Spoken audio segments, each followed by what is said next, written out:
It's a busy season for these farmers in Bandudi village in Purulia district of West Bengal. The scorching heat barely hampers the excitement of an eagerly awaited mango harvest. And this is no ordinary harvest for many reasons. To begin with, these are small farmers who could have never imagined to work in their own orchards. They are still learning the nuances of handling a mango crop. It's a first for them.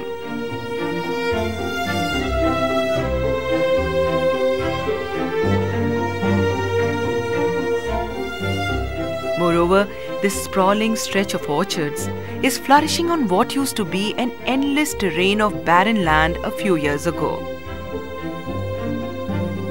And last but not the least, this is perhaps the most outstanding symbol of Bandudi's pride that has slowly risen from poverty to self-sufficiency. আমাদের এই জায়গাটা মানে ফাঁকা মাঠ পড়েছিল, পাথরিয়া জায়গা, কোনো এখানে চাষাবাদ হতো না। এখানের মানুষগুলা মানে গরিব মানুষ, বেশিরভাগ মানুষ গরিব, মানে কাজের অভাবে মানুষকে এখানে ওখানে ছুটতে হতো। আমরা ধারণাও করতে পারি না যে আমাদের এই পাথরিয়া জায়গায় এরকম আম গাছ হবে বা এত সুন্দর জিনিসটা গড়ে উঠবে। আম গাছে আমার 100টা গাছ আছে, একদিন 100টা গাছে আমার ধরুন 100,000ও আসতে পারে। So what changed the destiny of Bandudi and that of its farmers? And how exactly did it happen? Watch these images of Bandudi from yesteryears. This was a village largely marked by vast stretches of degraded land. But today, this is what it has transformed into. Glimpses from the past and present tell an incredible story of change.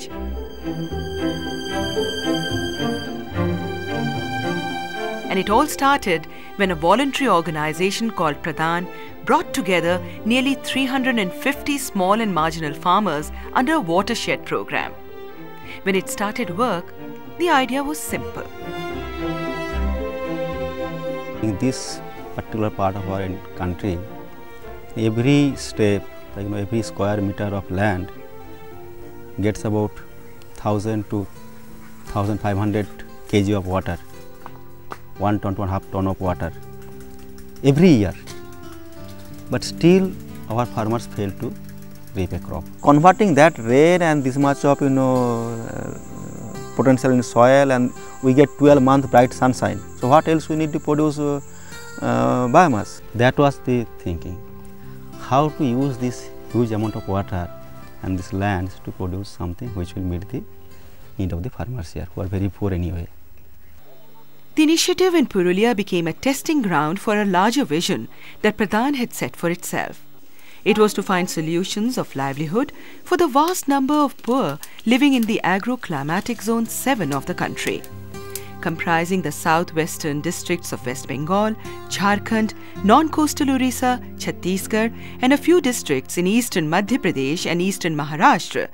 This zone is characterized by its undulating and hilly terrain, high rainfall, low productivity agriculture, and widespread poverty. Pradhan realized that if it were to attempt to eradicate poverty from this region, its approach to the watershed program will have to be different. What has happened traditionally, watershed management has been thought of in terms of conservation of rainwater, conservation of soil. And it has basically meant building check dams in a few places and things of that nature. One wants to improve agriculture production, one needs to go beyond the traditional conservation ideas. One is interested in harvesting water in such a way that it produces goods for the people. It produces crops for the people. Purulia's seemingly difficult terrain was used to its advantage. The undulating land was dealt with in broadly 3 categories. The dry uplands with shallow soil cover, prone to high erosion by rainfall. The midlands with deeper soils and low water holding capacity. And the lowlands of valleys with the deepest soils and good moisture holding capacity. A whole gamut of techniques was put to use to catch rainwater at every step across these terrains. What one is talking about in the Purulia approach is that try to manage the resources at a micro level, at the level of each field, each piece of land, conserve the water there itself and develop a farming system, a land use, which will ensure that the water captured locally is used productively. So that is best done if you conserve it, especially in these terrains. If you conserve it in each piece of land as close to the plant as possible. Innovation was the name of the game. To begin with, several interventions were used to develop the fallow and rocky uplands. As rainwater washed away the thin topsoil, the uplands were left behind dotted with huge boulders. Poor percolation of rainwater in the uplands resulted in poor soil moisture of the entire landscape. To treat these, a unique technique to harvest rainwater called the 30-40 model was adopted. The technique calls for digging small pits across the uplands. The earth that is dug out is used to make bunds that run 40 feet across and 30 feet along the slope. As rainwater falls on this patch, it is checked by the bunds at frequent intervals. Unable to run off, it accumulates in the pits and percolates down, increasing the moisture regime of the entire landscape. As soil erosion was checked, the rejuvenated uplands were ready for cultivation. New livelihood opportunities were introduced for the farmers. As the uplands needed permanent vegetation, they were brought under forestry and horticulture. Small farmers like Tipu and Dashrath, who remained idle in the lean months before the harvesting season, have found a new vocation.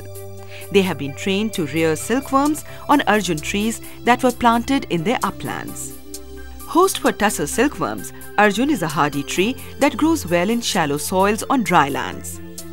Cocoons from these have fetched farmers like Tipu a sum of 3,000 rupees in just 2 months. Farmers like Deenbandhu grew barely a few vegetables in their uplands. To them, the idea of cultivating mangoes here was quite strange. In the flat patches of the uplands with better soil cover, a few farmers reluctantly planted mangoes. After the first harvest that has brought them 5,000 rupees each, they know it was a risk worth taking. Many other poor farmers who lived from one meal to another are now planning ahead with hope. They have opted to plant teak in the uplands. If nurtured for the next 15 years, these teak plantations will fetch a good sum of money. And this patch of rocky upland would possibly turn into a dense teak forest. Elsewhere in the uplands, farmers like Nepal Baske have benefited from cultivating their homesteads. This was made possible by creating small water harvesting tanks called hapas near their homestead. Nepal earlier grew maize worth a paltry 400 rupees on this land. Now with a new source of irrigation, he is growing tomatoes worth 5,000 rupees.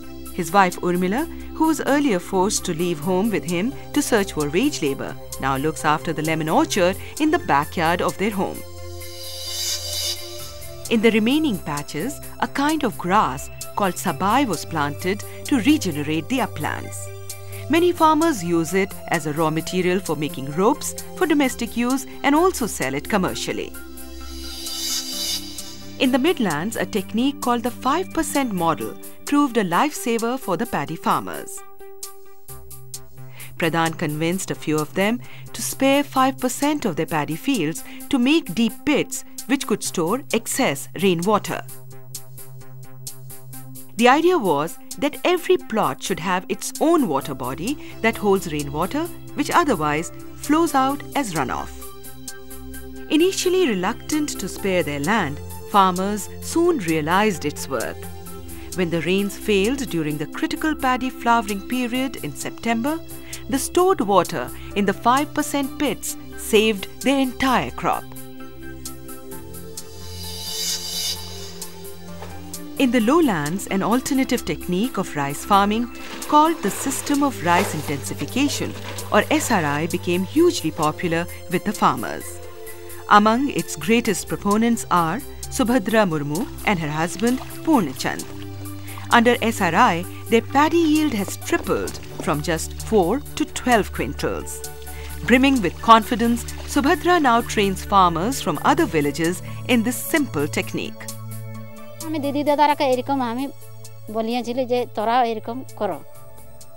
আগে আমরা ভয় করিয়েছিলি যে একটা একটা ধান লাগালে হবে না নাই হবে ভয় করিয়েছিলি। একটা একটা ধান লাগালি আমরা, তো দেখলি যে আমাদের ধান মানে দবড় হয়ে গেল। তখন বলছি নাই হবে কি, দিদিরা দাদারা আসিয়েছিল, অনেক অনেক দাদা দিদিরা আসিয়েছিল দেখতে আমার ক্ষেতকে। তখন দিদি দাদারাকে আমি বলিয়ে দিলি যে এরকম তোরা এরকম করো, লাগা, ভয় করো না। দিদি এরকম ধান লাগালি, ক্ষেতটাকে বলছে খিল করলিস, তো বলছি খিল হবে তো হবে, এক বছরেই হবে আমার, একবার দেখব। Nearly 65 farmers in Bandudi are now practicing SRI. As it uses 1/15 the quantity of seeds required in conventional paddy crops, farmers save costs substantially. SRI needs young seedlings of just 8 to 10 days. Contrary to the conventional practice of growing paddy under standing water, SRI requires alternate wetting and drying of the crops. In a water-stressed zone, this is a boon for the farmers. Productivity in some fields has shot up by nearly 200%. The big picture of Bandudi as it is today has emerged from all these micro-initiatives. Across its large stretches of undulating terrain, innovating with new methods of conserving rainwater, introducing new crops and practices, and bringing in better farming techniques. Every small initiative has worked towards turning around the ecology of Bandudi and with it, the livelihoods of its farmers. After almost a decade of hard work, the results are evident in the stories of hope that farmers like Subhadra in Nepal share with others.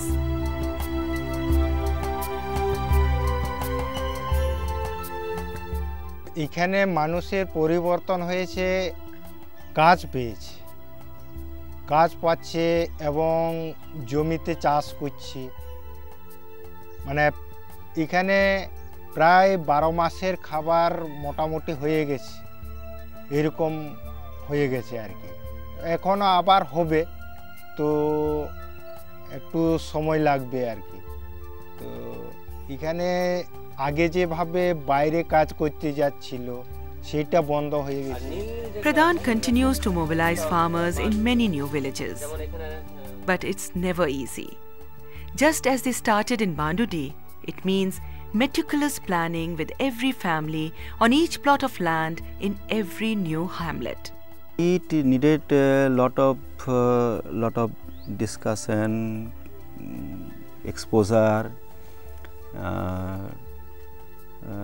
picking up example from their own experience, and then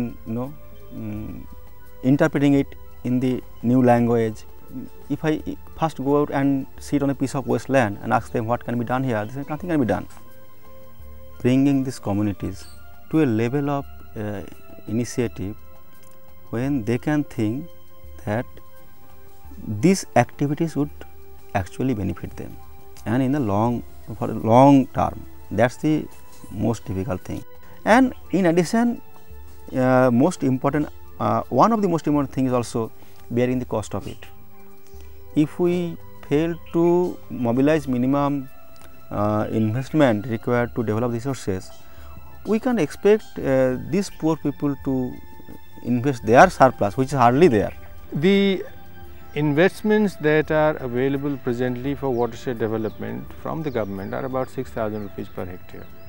That is not enough for carrying out the extensive landscape development that is being promoted in places like Purulia. These are expensive investments, and these cannot be afforded by poor people on their own. Investment required today would be in the range of 15 to 20,000 rupees per hectare. Some cases it may even be 25,000 rupees per hectare. This is a fraction of the investment that is made in irrigation, in large scale irrigation. The investments in large scale irrigation presently are in the range of more than a lakh of rupees per hectare.